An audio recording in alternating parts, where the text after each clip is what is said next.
Hey, what's up, y'all? It's your boy Skip, aka Skip and Tosh here, back again for another recap, another W. Wow. What is it about us and the Los Angeles Lakers? The rival is over. Y'all can say whatever you want. The rivalry is over. They won a ring. We ain't nowhere close to winning it. But it's always something extra because of the history whenever we play the Los Angeles Lakers. And we whooped that tail in triple overtime. Sacramento Kings 141, Los Angeles Lakers 137. Again, it is I, your boy, Skip, aka Skip and Tosh here. Happy to be breaking down this game for y'all. Fortunate to break down every game for y'all. Before I break this game down, let's take care of what we need to take care of. Our fantastic sponsors, Tabu Ohana, right now is currently doing a Black Friday / Cyber Monday sale. Up to 45% off select chairs in the store. And out of the three main lines of chairs, all of them are vastly discounted right now. But if you put in my discount code SKIPTC, SKIPTC, get yourself an additional $40 off of that chair. Here's the thing. You know business professionals, you know gamers. Black and leather chairs can go anywhere, baby. And they're so cushy and so comfortable. Racing style chairs make you feel like you're locked in, ready to tackle whatever's in front of you, snipe a few people, dunk on some cats in 2K, lock down and close that deal, or hell, tell them I'm going home for the day. Whatever it is, do it in a Tabu Ohana chair. It'll elevate you. Next up, I'm going this way. I messed up again. Dang. I was pointing to Tabu Ohana Computer Booth or Gaming Lounge, Electronic Repair Shop. Go see them. They gift shop as well if you need to rent a PC to play some games, rent a retro console to play some games, grab a gift for that gamer in your life. That console is not working anymore. That Mac, something's going on with it. Hit Dave up down at Computer Booter here in Sacramento. If you're local, it's Carmichael, and Dave would be happy to accommodate you as best as he can.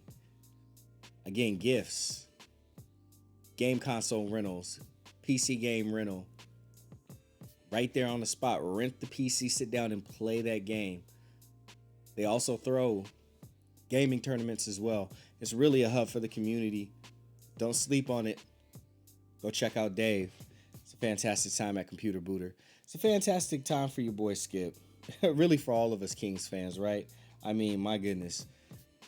We've been waiting for a game like this, and although we just held out against the Portland Trail Blazers, this game against the Los Angeles Lakers was something special. Triple overtime. Fantastic to see the guys step up in clutch. It's interesting because we have the perspective of watching them make mistakes, but then also watching them have successes right after. We go from things of not getting shots off and getting multiple shot clock violations throughout the course of the clutch and in the overtime as well, but also converting on shots. Fox igniting and being on fire. Having that mid-range jumper that I talked about has the potential to be very wet, netting and dropping and going in. Buddy Hield starting off the game slow, but ending the game on fire as well, lighting it up from three. I'm talking about shots from damn near the logo, dropping when we need them, keeping us in the game. It was an exciting game to see. Triple overtime had us on the edge of our seats.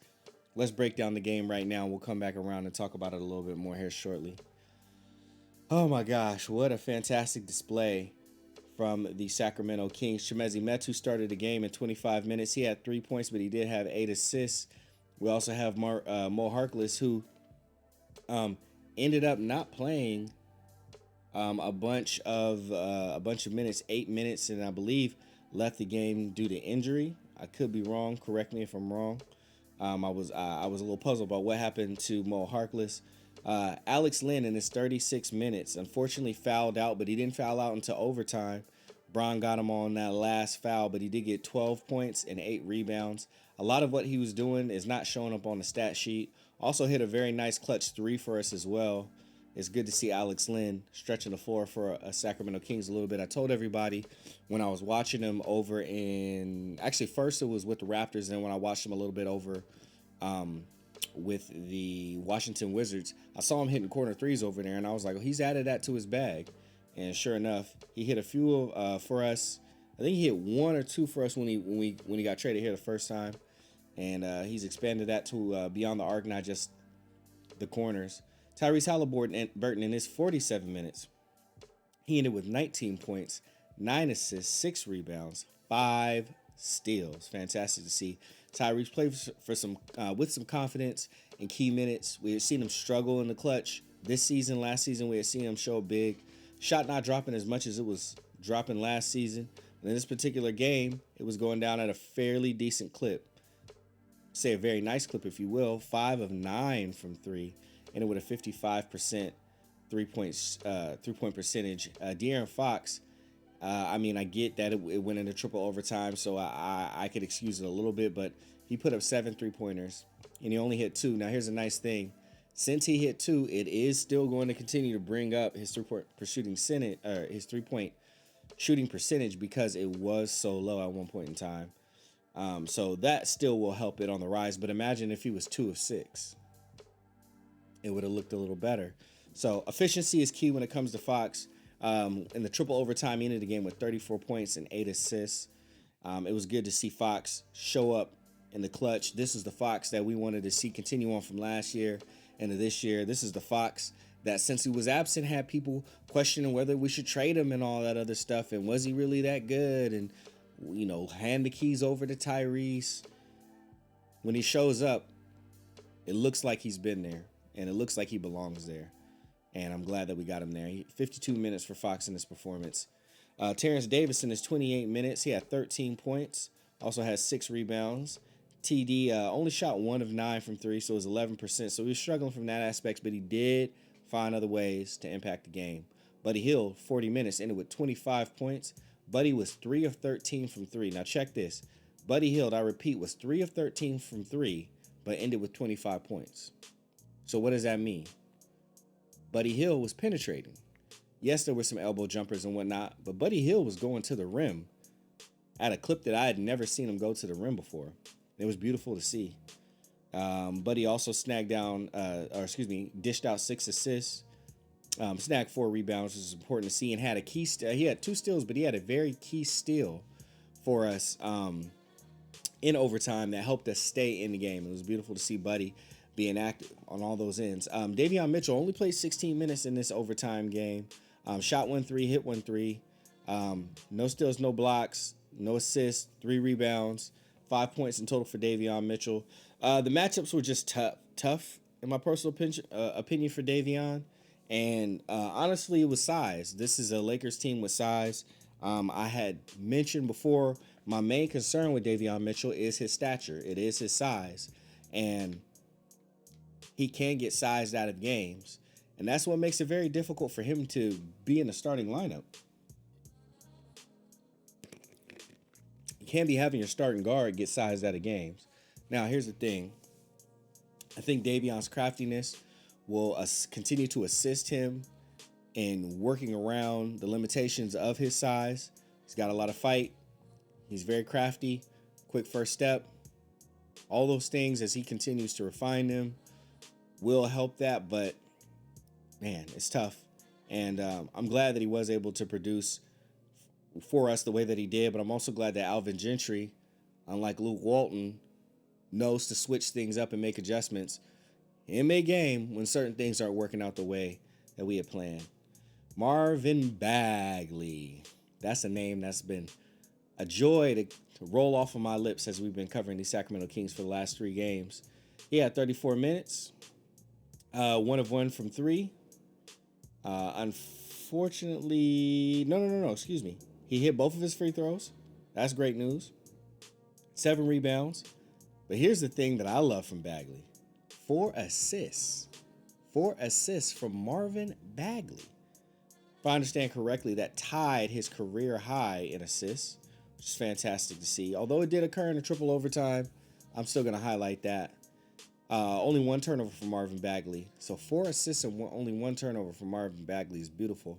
So Marvin Bagley ended with 13 points. And Marvin Bagley was coming up with some very key rebounds in the clutch, very key rebounds in overtime.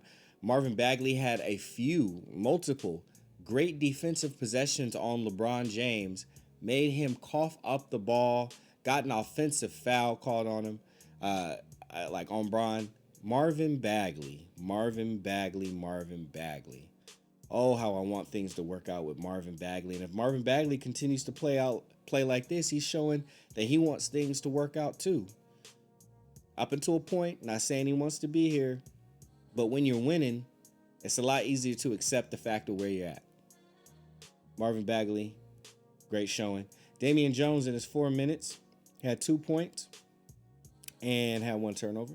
Tristan Thompson, what kind of fight was Tristan Thompson playing with during this game? It was a joy to see him go at AD. Not smart decision while in the paint and AD is stationed to go up against him. But my gosh, I mean, Tristan Thompson was just showing no fear. AD towering over him. Tristan Thompson giving him the bump and going up, getting the buckets, sometimes getting the foul. It was just great to see someone on the Kings play with such fire and fight. I can only imagine if 3 more of our players played with that level of aggression continuously that Tristan Thompson plays with. Or if just De'Aaron Fox played with it. That'd be fantastic to see. Louis King did not play. Jemias Ramsey did not play. Now, let's see where this W has us set up as. So as far as where we're at now, we are 8-12. That is our record. That puts us 11 in the West. So we stay in the same place as we were game before. We are 7th in points per game right now. We are 19th in rebounds, which is very interesting because we were just significantly lower than that. So it's a very close gap between multiple different spots in that section. We go up 1 spot. I believe we were 22nd in assists per game last game. We're 21st now. And in opponents' points per game, we actually slipped down. Now, this is where the numbers are a little deceptive because this was a triple overtime game where the score was climbing and climbing and climbing and climbing. Sacramento Kings and the Los Angeles Lakers did not start out the game very high. I think both teams only scored like 20 points in the first quarter. So being that we went into triple overtime and people, continue to run up the score, it took our opponents' points per game up. So that drops our defensive rating. Now, again, there's a close gap back there. So whereas before we were 26th, we slid back down to 27th. Now, here's the thing. In all reality, the way that though we're playing defense better this season than we did last season, we're only playing good enough to be 27th in the NBA versus last year being 30th and also having historically bad defense, like literally like historically bad in the in the annals of the NBA. With that being said, Fox Watch. De'Aaron Fox is now at 20.7 points per game, 3.5 rebounds, 5.8 assists, and has a player index. Is that player index efficiency? I forget what pi means. No cap. Let's take a look at his 3-point percentage. So as of right now, Fox is shooting 25% from 3. Stinky, bad, not good. But if he remains committed to shooting less of them, making him thus more efficient, that will continue to rise. But we're 20 games into the season right now, and he's going to have to really turn into somebody else behind the arc in order to get that number up to a respectable number by the end of the season. It can happen, but we are basically a quarter of the way done with the season at this point, and that's what he's looking like. And that is enough of a sample size to say things are not looking good for De'Aaron Fox's three-point shooting percentage this season. But there is still room for improvement. I'm going to make a projection here. We're 20 games in. I'm going to see De'Aaron Fox ends the season shooting. I'm going to be optimistic. I'm going to say he ends the season shooting 33% from 3. That would be a 1% increase from last season where he ended the season shooting 32% from 3. Season before that, he shot 29. His sophomore season, he shot 37. And his rookie season, he shot 30. So here's the thing. We'll quickly talk about this because this is Fox Watch. So Fox is shooting 25% right now, 20 games in, at 4 attempts per game. So he's making 1 out of 4. Last season, he shot 32.2% from 3 on 5.5 attempts per game, and he was making 1.5. He shot 29% season before that with 3.6 attempts per game, and he made 1 per game. He shot 37% on 2.9 attempts per game. So basically 3 attempts per game, he was making 1.1. And then in his rookie year, he was shooting about 2 attempts per game. He's making half a 3 per game, and he ended with 37. I think if you want to look at like the year that he shot the best, 37.1%, was the year that he took the second least. The next least amount of 3-point attempts was his rookie year at 2.1. The year that he shot the best, he was attempting 2.9. So it goes back to my numbers that I was saying anyway. I don't want Fox shooting more than 4 attempts per game. 3 would be the sweet spot. I didn't even look at the numbers to come up with that. I was just doing deductive reasoning, but now my reasoning has some data behind it. He shot 37% his sophomore year at 3 attempts per game. He would make 1 out of 3 per game. And over time, that gave him 37%. So that's the sweet spot. Fox needs to shoot no more than 3 attempts per game. I would like, 2 of those to be catch and shoots. So that way he has an opportunity to get 2 of them in there and then really boost that shooting percentage for the rest of the season. But here's the thing. He's the point guard. If they leave him wide open, he has to take them. So he's really going to have to be judicious about pulling up off the bounce. That's what it comes down to. He's going to have to be very judicious about pulling up off the bounce. And what will help him not have to worry about that so much is increasing his pick and roll IQ, so that way he can be more of a PNR threat, especially on the dish, on the assist. If he does that, then there's an aspect of the game to where, hey, if guys want to, if they set up the pick and roll and guys decide to, go under, okay, now let's run the next action. We can get away with that in the regular season. It's the playoffs where that would kill us, and he'd really have to be good at shooting threes. But we can hide Fox's bad 3-point shooting if he elevates his pick and roll IQ and becomes not just a scoring threat in the paint, but also becomes that dishing threat. Dishing to the 3 is nice, but more so I want it to be focused and centered on him and the big. And here's the good news, y'all. Fox has steadily been getting better at that. Him and Marvin Bagley with a little bit of chemistry. Him and Alex Lynn with a little bit of chemistry. Him and Rashawn Holmes, they got to work on it. But it's nice to see that Fox is growing in that area. Shout out to Buddy Hield for also growing in that area. A little bit of chemistry that he's building up with Tristan Thompson in that role. Not the best finisher, but and not the best roller. But Tristan Thompson, will set that screen right. And Buddy can either knock down the 3, or if he, with his advancing, progressing IQ and court vision, make a little dump off pass and see if Tristan can get a nice little hook and have that hook fall.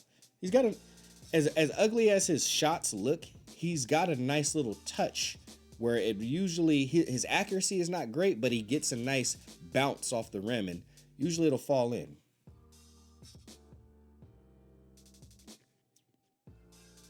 Fox watch out. Reese watch. Tyrese Halliburton averaging 12.1 points per game, 3.9 rebounds, let's call it 4, 5.3 assists. I will continue to say that 12.1 is not good enough for that starting shooting guard role, but Tyrese has opportunities to increase it. It's all going to center around how aggressive he decides to be and looking for his own shot when he's out there with the rock in his hands. Good news, his 3-point percentage has risen a little bit. It was at 37.7, is now at 38.2. Thanks to him knocking down some shots in this game and ending with, a 55%? Let's go take a look. I believe it's a 55%. Yep, he was 5 of 9 from 3, ending with 55.6% from 3. So that helped elevate it for a game, which is great news. Free throw shooting percentage. He missed some, so it went down. It was at 80 last time we checked. Now it's at 77.3. That's getting in that no-no zone. No. Dikembe is coming in. No. That's bad news bears right there. He's got to work on that. But Tyrese Halliburton showing out, showing some gutsy confidence, great court vision as well, as he usually does. And stepping up in the moment. It was good to see him elevate and rise. This is confidence that hopefully he takes and runs with, as we really need his scoring output in subsequent games. 8.9 for the Davion watch. Points per game, 1.9. Davion's averaging 9 points per game right now, 2.7 rebounds, 3.4 assists. Davion is shooting 27.3% from 3. On about 4 attempts per game, he's making about 1. Bad, not good. Hurts the team, hurts Davion, but he's a rookie, and he's got to shoot his way out of it. So hopefully, the mechanics and everything look nice. I think partially what's hurting him is I've noticed us getting deep into the shot clock, clock winding down, and then him, kind of having to revert to step back, threes behind the arc. And though we know he can hit them, and we're even impressed by some of those going in, that's not the three-point shot that I want him taking when he's shooting 27% from 3 right now. I want him just getting the ball swung back around to him, squaring up, and taking the best shot possible that he can, and allowing the confidence to build from there. So I'm not worried about Davion Mitchell at all, but I also want to be honest about where he's at right now, stacking up against the rest of the competition and as far as what he's contributing to our team. And not everything that Davion does shows up on the stat sheet, and there's no doubt about that. But at the same time, the stat sheet ain't lying. And Davion is 23. There's plenty of room for improvement. And, as things to continue to progress, I know his game will come along. I'm really looking forward to next season with Davion to see the jumps and the leaps that hopefully he takes, and see what else he adds to his game. But honestly, above his three-point shooting percentage, which he does like to take the shots, what I'm really happy to see Davion has success with is points inside of the paint, penetrating, going up, which he didn't get a lot, of opportunities to do in this game. I mean, like I said, size is just an issue, and it's really hard to do. Like, Anthony Davis is not that big that you're going to get a lot of those off of so let's see how much we can utilize him next. You know what? Let's talk about it. So,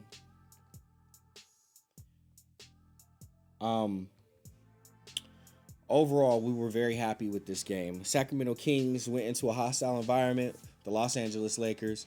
You got a lot of people yapping, talking. Bron, of course, Russell Westbrook doing his normal, rocking the baby, and had a defensive steal that in one of the overtime possessions that really hurt us. And had some defensive stops too, which is very rare for Russell Westbrook these days. But he was getting the crowd involved. He was trying to get inside of the head of the players. All in all, he was trying to rally his team and get them going, because the Lakers did not start off good, as the Kings did not start off good. But the Kings began to rise before the Lakers did, and the Lakers, being the, veteran, talented team that they are, they began to rise with them. And it was a hell of a battle back and forth. But, clutch bucket after clutch bucket after Bron back down, Bron getting to the free throw line, Russell Westbrook hitting shots that we didn't expect him to hit. It was just a tug of war back and forth. And these are the types of NBA games that, we live for. This is what we want to see as NBA fans. This is what we want to see as Kings fans. We want to see them be competitive against, solid teams, and we want to see them take it down to the wire. And then we hope that they walk away with the W. And Sacramento Kings have, in the last 2 games, been able to do that. Now, this is also a market game, because this is one of those games where there is that special aura of the ability to elevate to the next level. Pressure makes diamonds, and this is a game where a lot of pressure was put down on De'Aaron Fox, on Tyrese Halliburton, on Alex Lynn, who stepped up. Really, everybody. We're down uh, uh, Harrison Barnes. We are down Rashawn Holmes. And in most cases, our starters have a hard enough time winning us games. So when it's bench guys that got to step up, it's difficult to be a Kings fan and be optimistic about that.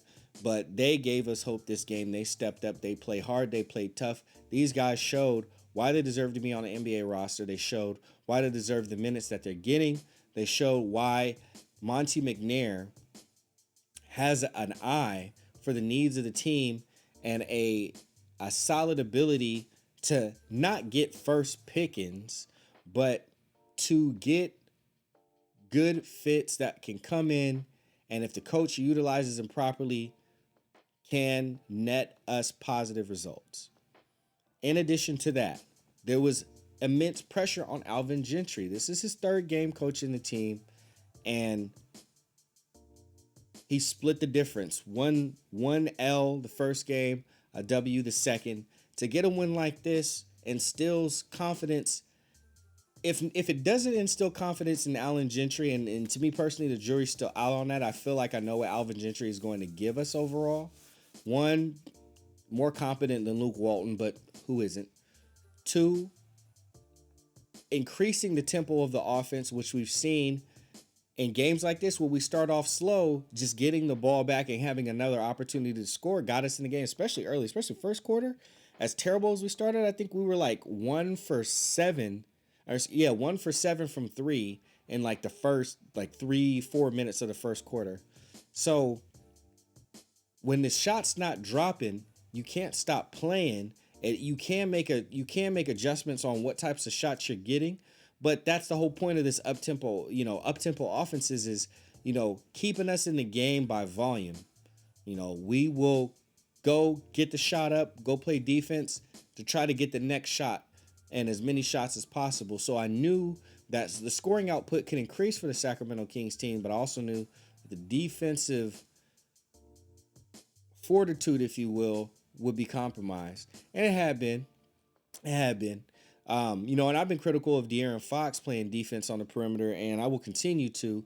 But I do also understand that, the year that Dave Yeager took us through this up-tempo offense, he conditioned the team to run. So in camp, there was a lot of conditioning, there was a lot of running, so you got used to that pace. We went from Luke Walton, who said he wanted to play up-tempo. We had a quicker offense, but it wasn't truly an up-tempo run and gun offense. So to have Alvin Gentry come in here and try to install that, I saw players get winded. I saw them be a little more tired, and I sympathize with them for that because this was uncharacteristic of how you want to install something like that. But desperate times call for desperate measures.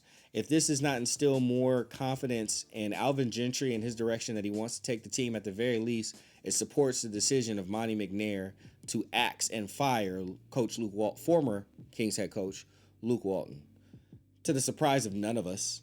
But at the same time, I want to state the fact for the record because it deserves to be said. We're seeing results from a coaching change. Small sample size, 3 games.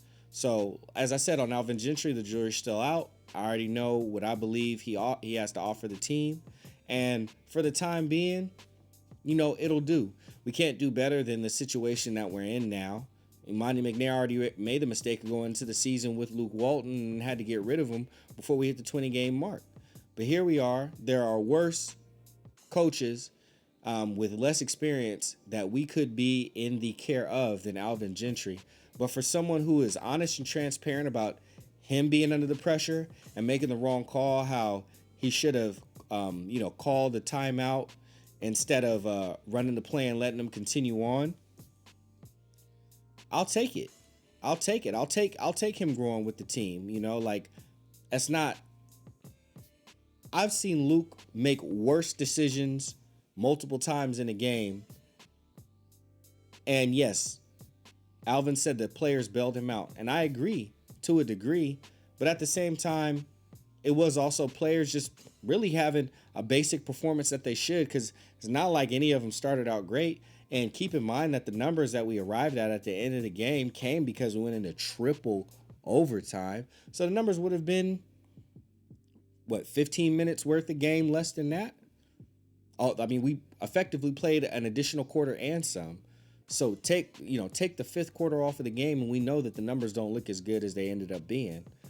But nonetheless, the Kings performed competently enough, well enough, and especially in decisive moments and clutch, in 2 minutes or less, not even just 5 minutes or less, 2 minutes or less, in order to produce the win. And it was a group effort. Coaching staff, I mean, if there was, one knock that I would give Alving Gentry, it was a very bad coach's challenge that was supposed to cause us a timeout from what I understand, but maybe there's a rule change in overtime to where losing the timeout doesn't apply, because they kept it there for a while, and I never saw that timeout that we were supposed to lose drop off. But it was very, you got to know the way that the refs call the game. When Russell Westbrook went up for that transition bucket, De'Aaron Fox was going back, but Russell Westbrook initiated contact, but it was not a abnormal basketball move, and De'Aaron Fox did not have, his ground. He did not have position. He was moving his feet, and he was moving his feet towards the restricted area. So there was nothing. I mean, and Fox kept his hands down. I mean, there was nothing in Fox's favor. He didn't play defense on that, and that's pretty much why the call went that way, and it burned us. De'Aaron Fox's bad defensive decisions, because I don't know why he continues to contest with his chest. It's like, you not having your hands down and putting your chest out isn't having the refs look at you like you're innocent. It's just bad defense. That's all it is. And if you happen to be so, unfortunately get caught in the moment and be moving instead of being holding position while you have your hands down so you can get a charge, it's a foul. And we burned the timeout because of it. So that was the only thing. And other than that, kudos to Alvin Gentry for just coming in and being a competent head coach, which, I mean, that's not something that we should be so eager to celebrate, I guess. But at the same time, it's like we didn't have that for 3 years, so we're kind of deprived of it. So, hey, we'll appreciate and celebrate as we can. That was a big W. Sacramento Kings, my hat is off to you. You made me proud that day. I can say that. I was proud to be a Kings fan on that one. And to see Lakers Twitter burn to the ground. Frank Vogel, he's in the hot seat now. If he's not fired by tomorrow, it's because Jeannie Buss just loves him so much. Blah, blah, blah, blah, blah. I was like, yo, I'm here for the Lakers fans burning down the house. Shout out to the Talking Heads. But we have a game to preview. So let's go on and do that. You know what I'm saying? So out of the Davion watch over to the Memphis Grizzlies, who we will be playing tomorrow, Sunday, the 28th. We are on the road. So it's a little road trip going out to Memphis. You know what I'm saying? When I took a look at the Grizzlies last time, they were in the play-in. I think they were in the 7th. I think they were 7th in the West. Of course, that doesn't allow me to click on their logo. And those are last few games that we played where, I think they whooped our ass every time. So much for, De'Aaron Fox probably had better performances than John Morant, but guess what? The W means more than that. So, the last time we beat them was in 2020, February. They've been whooping our ass ever since then. Fair enough. What do I expect to see from this game? This is a totally different type of game. Whereas with the Lakers, they're a veteran team, and, they are fine relying on relying on guys that are not the guy in order to, get through the course of the game up into the fourth quarter. late third, fourth quarter. Memphis Grizzlies do not play like that. They play a style of basketball that is cram it down your throat, boot in your, take a boot to the teeth. The boot stays in your mouth, and they apply pressure until the last buzzer rings. And that is exactly the type of competition that the Sacramento Kings have a weakness for, because we have lulls in our game to where we are not playing with that mentality for a full 48 minutes a game. We'd be happy. We'd be lucky to get that for 24 minutes a game. And we'd be thrilled to get that for a consecutive 24 minutes a game. That 24 minutes a game is spread out. Even if you want to call it, I wouldn't call it even 36 minutes a game, but even if you want to call it 32, it's too spread out amongst the game, and it usually doesn't occur in the fourth quarter.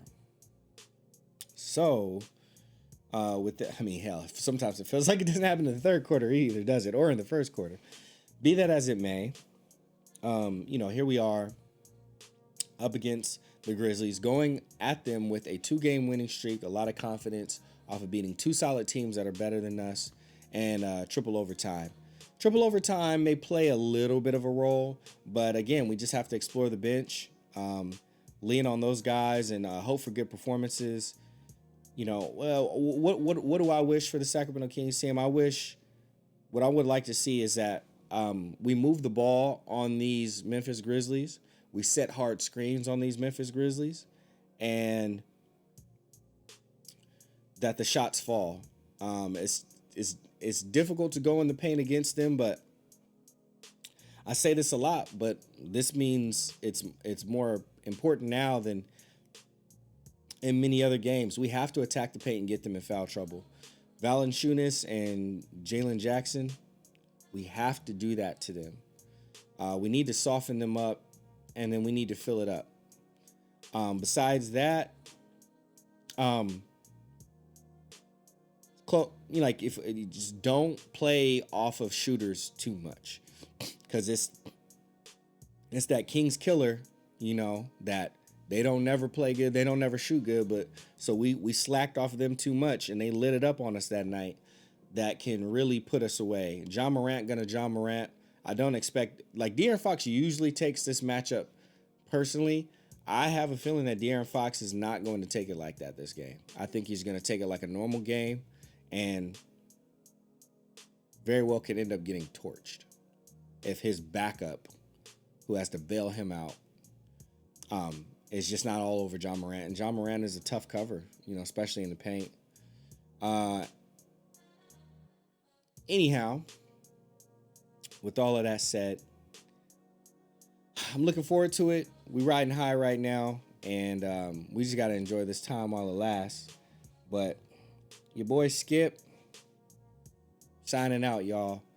Thanks for tuning in for another one. Really appreciate it, all y'all, taking the time to, like and, subscribe and comment and interact with me in there. I know it could be some days sometimes before I get back in there. It's because I'm so busy right now with other video work. This is only one of the channels that I work on. But I love my team. I love interacting with y'all. I love doing this. So thanks for working with me, and me not always being the fastest to get stuff up, but I am determined to do it. And it's been awesome working with y'all. Taboo 100 gaming chairs. Don't apologize. Be yourself. Get yourself the chair that you deserve. Get that gamer or that business professional in your life the chair that they deserve. Get them more comfortable. Up to 45% off select chairs. Skip TC is my discount code. That'll get you an additional $40 off. Computer Booter in Carmichael, California. Yo. That's my guy. Go see Dave. Repair shop, gaming lounge, gift shop. All of it's there. Inquire within. You'll be happy that you invested the time. Your boy Skip is out of here. I will see y'all in Memphis. Peace.